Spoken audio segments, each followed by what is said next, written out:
So, good evening, everyone. So, in continuation for the chapter 17 of this book, Data and Computer Communication by William Stallings, 10th edition. So, in this chapter, we are discussing all about the wireless transmission techniques. So, we are now in figure 17.3, the orthogonal frequency division multiplexing.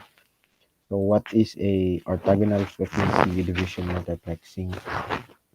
So in a telecommunication, the orthogonal frequency division multiplexing, or the what we call OFDM, is a type of a digital transmission and a method of encoding digital data on multiple carrier frequencies. So in OFDM, multiple closely spaced orthogonal subcarrier signals with overlapping spectra are transmitted to carried data in parallel. So OFDM is a form of a multi-carrier modulation. An OFDM signal consists of a number of closely spaced modulated carriers. So as a result, when signals are transmitted close to one another, they must be spaced so that the receiver can separate them using a filter, and there must be a guard band between them.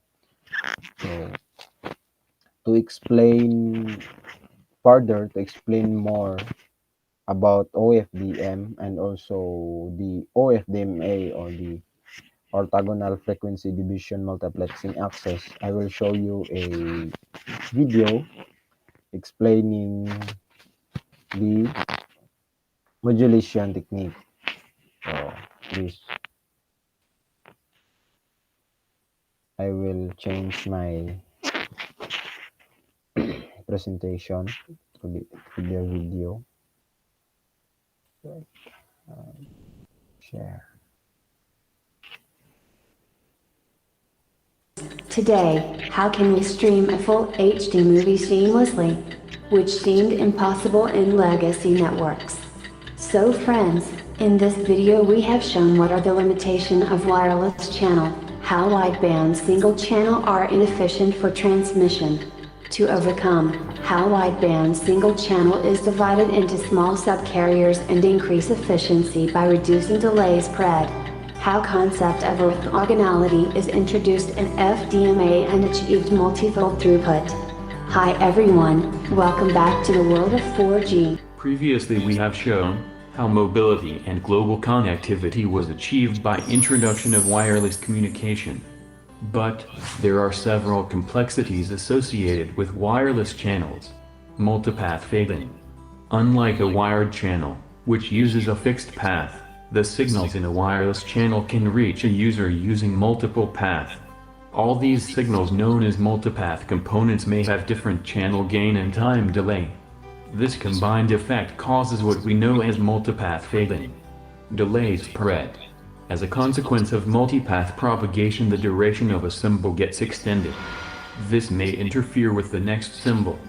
This is called inter-symbol interference or crosstalk. Guard periods are introduced to avoid crosstalk. Frequency selective fading. Signals having bandwidth higher than the coherence bandwidth of the channel faces variable attenuation at different frequencies. This ultimately distorts the signal, and giving rise to frequency selective fading. Complex channel equalization techniques are employed to reduce it. Inter-channel interference. Often signal bandwidth of adjacent carrier frequencies overlap with each other, giving rise to interchannel interference. Guard bands were introduced to avoid interchannel interference. All these limitations, compounded with the scarcity of bandwidth, gave rise to multiple access technique, OFDMA. Before diving into OFDMA, let us understand multi-carrier wireless transmission system. Suppose a signal is to be transmitted over a bandwidth B, and carrier frequency FC. Then symbol time for this would be TS equal to 1 by B. For a single carrier wideband channel of, let's say, 1 MHz, The symbol time will be 1 microsecond. Given that the delay spread of the channel is of 2 microseconds, the combined symbol time would be 3 microseconds, which means delay spread occupies 66% of the combined symbol time, thus reducing the efficiency of the channel by 1/3. As delay spread is difficult to control, the effect of delay spread can be minimized by using multiple subcarriers of lesser bandwidth. So instead of having a single carrier of 1 MHz, we divide it into 100 subcarriers of 10 kHz, each having a symbol duration of 100 microseconds. So a delay spread of 2 microseconds will have a negligible effect over the channel efficiency. This concept is used in FDMA, which uses slowly modulating subcarriers of higher symbol duration. As these subcarriers are modulated with data, they gain bandwidth centered around the subcarrier's frequencies. Guard bands are used to separate them in frequency domain. We can represent this transmitted signal in the equation form as shown here, where summation of individual symbol multiplied with different carrier frequencies and transmitted at radio frequencies. OFDMA, or orthogonal frequency division multiple access, is a special case of FDMA, where users are provided a set of subcarriers overlapping in frequency domain. However, these subcarriers are specially designed to be orthogonal to each other, which allows them to occupy the same bandwidth without any interference. This in turn negates the use of guard bands. As a result, the subcarriers can be closely packed to increase channel efficiency. Now, before looking at the multiple access part, let's understand how OFDM, or orthogonal frequency division multiplexing, works, and how it's used in long-term evolution. In OFDM, high-speed data streams of large bandwidth are split into parallel, slower substreams of lower bandwidth called subcarriers. These subcarriers are centered around frequencies in multiples of 15 kHz on both sides of DC. As the lowest subcarrier is of 15 kHz, symbol duration, TS, is equal to 1 by 15 kHz or 66.7 microseconds. Consequently, a 1 subcarrier can provide a symbol rate of 15 kilosymbol per second, which is analogous to having a symbol rate of 1 symbol per second for 1 Hz of bandwidth, or half the Nyquist rate. Unlike in GSM or UMTS, LTE supports variable bandwidth as shown in the table. As the bandwidth increases, so does the number of subcarriers in it. Let's take, for example, LTE bandwidth of 20 MHz, which has 1,200 subcarriers and thus a subcarrier bandwidth of 18 MHz. 2 MHz used as guard band. Here we have 600 subcarriers on both sides of the DC frequency. All these carrier frequencies are harmonics of 15 kHz, varying from -9 MHz to 9 MHz. In time domain, these subcarriers will be represented as everlasting sinusoids at these carrier frequencies as shown. However, in order to transmit data over these subcarriers, they are loaded with modulation symbols that represent the constellation points of digital modulation schemes, like UPSK and nth order comms. Also, the symbol duration for each of these subcarriers is always equal to 66.7 microseconds, which means that all these subcarriers have a whole number of cycles in 1 symbol duration. As we know that a rectangular function can be represented in frequency domain as a sinc function which is centered around DC. When multiplying a signal to a carrier frequency in time domain, signal will be shifts in frequency domain by the same amount of carrier frequency. Thus we can represent these modulated subcarriers in frequency domain as a series of sync waves centered around the carrier frequencies. Basically, we are having 1,200 such sync waves. There are 2 points to be noted here. Firstly, the subcarriers are overlapping in frequency domain. As we can see, the subcarriers are placed in a manner that all the other subcarriers have a 0 component at the peak of 1 subcarrier. Such subcarriers are called orthogonal. As a result, a mobile can sample the frequency and phase, without any interference from neighboring subcarriers.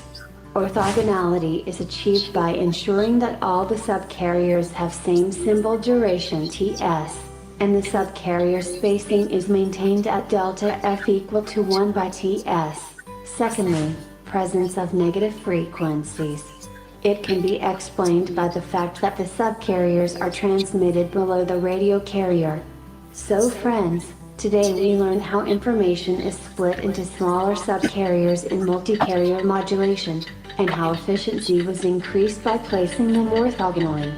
In our next video we will show how data starts its journey as a stream of bits and are finally transmitted as radio signal.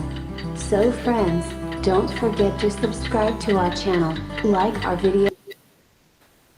So the video explaining the OFDM and the OFDMA very well. So let's proceed to the next video, the continuation of the video OFDM. My job is to make college easier because students have a lot on their Streams of data, in the form of bits reaches network gateway from various sources. The gateway forwards it to the E node B, but how does the E node B converts them into radio signals and transmit them to the user over the air interface? How does the user equipment communicate back with the node B? Hello friends. Welcome back to the world of 4G. Today we will discuss uplink and downlink data transmission in the network. As discussed earlier, data is transmitted in OFDMA over parallel subcarriers of 15 kHz. The subcarriers are further divided on the time axis as blocks of one symbol duration, or 66.7 microseconds. This basic unit is known as resource element. Each resource element carries one symbol. Now, in order to transmit data over these resource elements, first data is modulated with specific modulation scheme. This scheme depends on the physical channels mapped on the resource grid. Suppose we have 8 bits of data to be transmitted using QPSK modulation. The data will be divided into 4 parallel streams of 2 bits. Phase and amplitude assignment is done according to the QPSK constellation. Finally, data is placed over the resource elements by adjusting the phase and amplitude of subcarrier to those derived for the data stream. Mathematically, it means multiplying the complex modulation symbol to the corresponding subcarrier frequency. Thus, in a 20 MHz channel, all the 1200 resource elements carrying 1200 symbols over 1200 subcarriers are modulated with appropriate modulation scheme. Now, since the data is modulated over 1200 subcarriers, a transmitter will require 1200 oscillators for its generation, and another 1200 will be required by the receiver for proper demodulation. The hardware complexity and sheer amount of power consumption would have left OFDM to theoretical idea and far from implementation. OFDM was made reality with the advent of digital signal processing techniques. So, instead of using 1200 oscillators, IFFT solves this problem by converting the parallel frequency domain signals into samples of a composite time domain signal, which are much easier to generate at transmitter side. All we need to do is to send these time domain samples at radio frequencies. As the data is being sampled by IFFT, samples must be taken above the Nyquist rate for faithful reproduction at the receiver. For an LTE spectrum of 20 MHz, the highest frequency component is 9 MHz, which means the sampling rate should be greater than 18 megasamples per second. In other words, 1200 samples per OFDM symbol of 66.7 microseconds. Since UMTS had a sampling rate of 3.84 megasamples per second. To achieve backwards compatibility, sampling rate in LTE is taken as multiple of 3.84 megasamples per second. Thus for 20 MHz spectrum which has a sampling rate of 30.72 megasamples per second, there are 2048 samples per symbol in OFDMA. The FFT size of the IFFT processor thus depends on the LTE bandwidth as shown.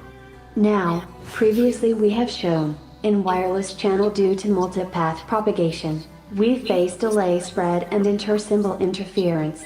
We have also discussed how its effect can be reduced by increasing the symbol duration. Also, how guard period were used to eliminate it. But abrupt changes in time domain during transition period, from symbol to guard period causes inter-carrier interference in frequency domain, and disturbs the orthogonality between subcarriers.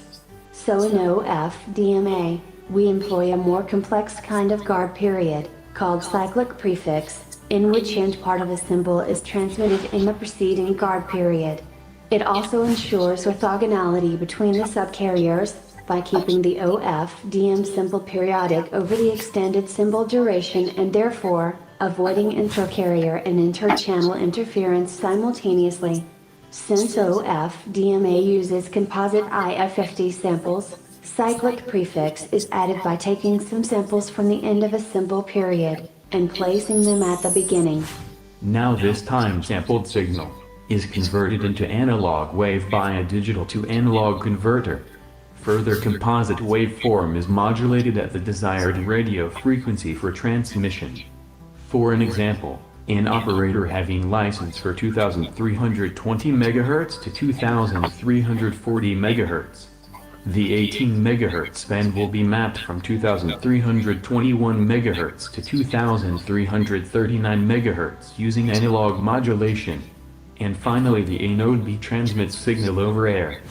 Anode B informs the user about the allocated subcarriers and the corresponding modulation scheme. So, when the RF signal reaches at the user's terminal, all these processes are reversed and finally user is able to receive the data intended for it. Although there are many positives in OFDMA, but IFFT summation of multiple parallel subcarrier results in high peak to average power ratio. High PAPR results in high power consumption for signal generation, but handheld devices have limited power capacity. This makes OFDMA unfavorable for uplink transmission. In order to overcome this, LTE uses SCFDMA in uplink direction. In OFDMA, we have one-to-one mapping between symbol and subcarrier, but SCFDMA allows a symbol to be transmitted in parts over multiple subcarriers. For example, in OFDMA one symbol occupies one subcarrier of 15 kHz, but in SCFDMA, same symbol is distributed among multiple subcarriers of 15 kHz. In short, SCFDMA behaves like a single carrier system with short symbol duration compared to OFDMA. To achieve this, SCFDMA introduces the endpoint FFT block right after the serial to parallel converter in the OFDMA structure. The FFT block converts parallel sequence of symbols in time domain to different frequency points. Now, peak to average power ratio is proportional to the square of number of carriers involved. SCFDMA reduces PAPR by reducing the number of carriers. Obviously, there are problems in single carrier transmission as we discussed earlier, but the side effects are reduced by ensuring that the total bandwidth over which a symbol is transmitted is still not too high. Apart from this, remaining block in the uplink direction is same as used in downlink direction. In our next So the video is explaining very well about the OFDMA, OFDM, and lastly the SCFDMA. So let me show back again the presentation.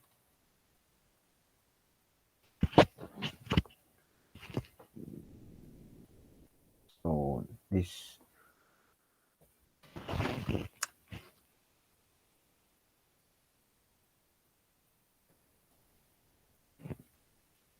so we are now in the next topic, the spread spectrum. So what is a spread spectrum? spread spectrum.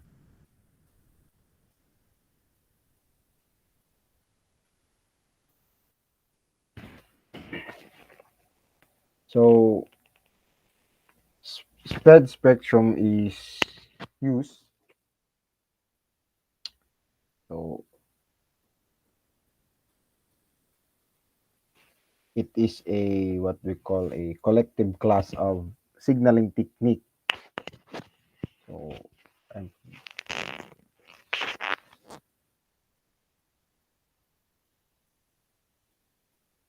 uh, spread spectrum is a form of a wireless communication in which the what we call the frequency of the transmitted signal is deliberately varied.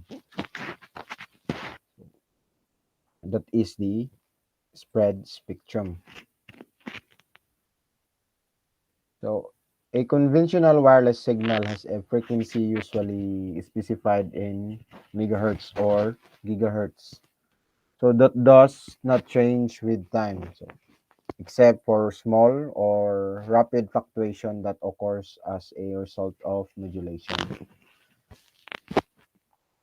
So when you listen to a signal at let us say 103.1 something megahertz on a FM stereo.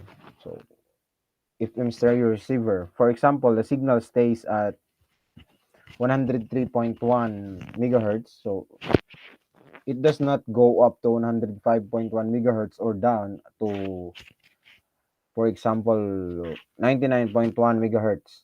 So the digits on the radio's frequency dial stays the same at all times. So the frequency of a conventional wireless signal is kept as contact as the state of the art will permit. So the bandwidth can be kept within certain limits and so the signal can be easily located by someone who wants to retrieve the information. So this spread spectrum is first used in a military purposes, their navigation purposes. So that is a spread spectrum. Next, so this is the figure 17.8 general model of spread spectrum digital communication system. So you have a data. So let me show my pen. So can you have a input data. You will input your data in the encoder. So from the encoder, there is a modulator. So the modulator will from the topic itself, the spread spectrum. So the modulator will spread the spectrum by using the pseudo noise generator. So using the spreading code which derives from the pseudo noise generator, and also by using the channel since this is wireless. So this is a wireless channel. So from modulator, so the modulator compress the data, and then here in the modulator, the data will decompose and go back to the original sequence. So also using the pseudo noise generator and then channel decoder. Next. So in figure 17.9, this is an example of a direct sequence spread spectrum. So I forgot to say that there is a two types of spread spectrum, the frequency hopping and the direct sequence. So example of direct sequence spectrum, so we have a transmitter and also we have a receiver. So the data input, so since this is a direct sequence, if what we input in A, so this is the data input in the A. So in receiver part, we can also receive so the same data in the data output. So A is equals to C So B is equal to B. So 0, 1, 0, 0, 1, 0, 1, 1. So also the local generated pseudo noise bit stream. So there in this part, this is the modulating part. So the signal is modulated by using the spreading code or sequence code. So next. So next, also we have a transmitter, we have a receiver. So this is the direct sequence spread spectrum system. So if you have a input data, the binary data, so as shown in the last block diagram, so you have a modulator which the modulator spread the spectrum in wide bandwidth. So this is explained earlier. So next, the example of a direct sequence spectrum using the BPS key. So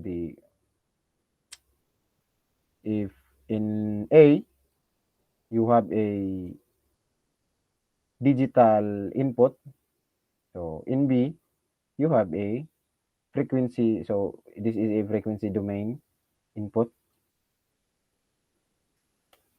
So next, so spectrum of direct sequence spread spectrum signal.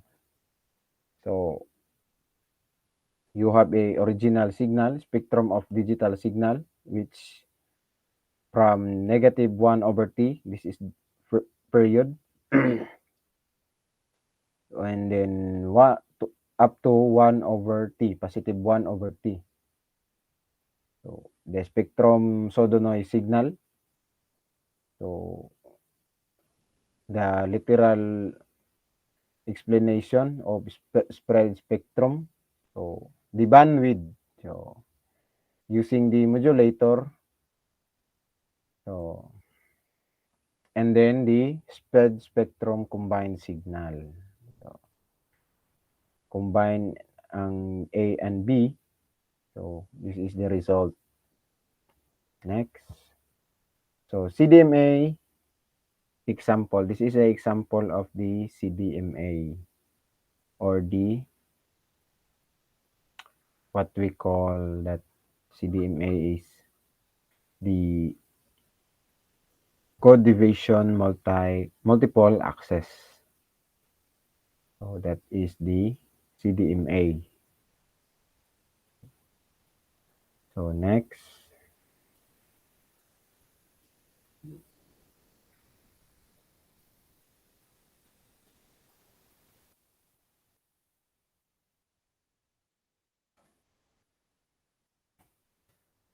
Last is the CDMA in a DSSS environment for receiving user 1. So from the viewpoint of a DSSS or the what we call direct sequence spread spectrum, so the system using BPS key.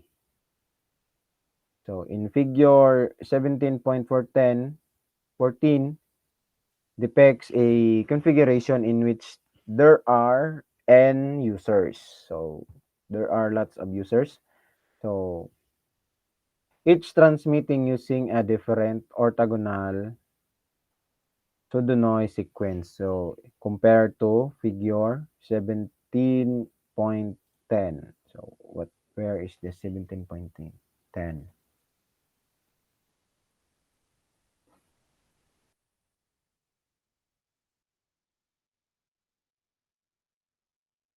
So this is the 17.10. And then let us proceed to the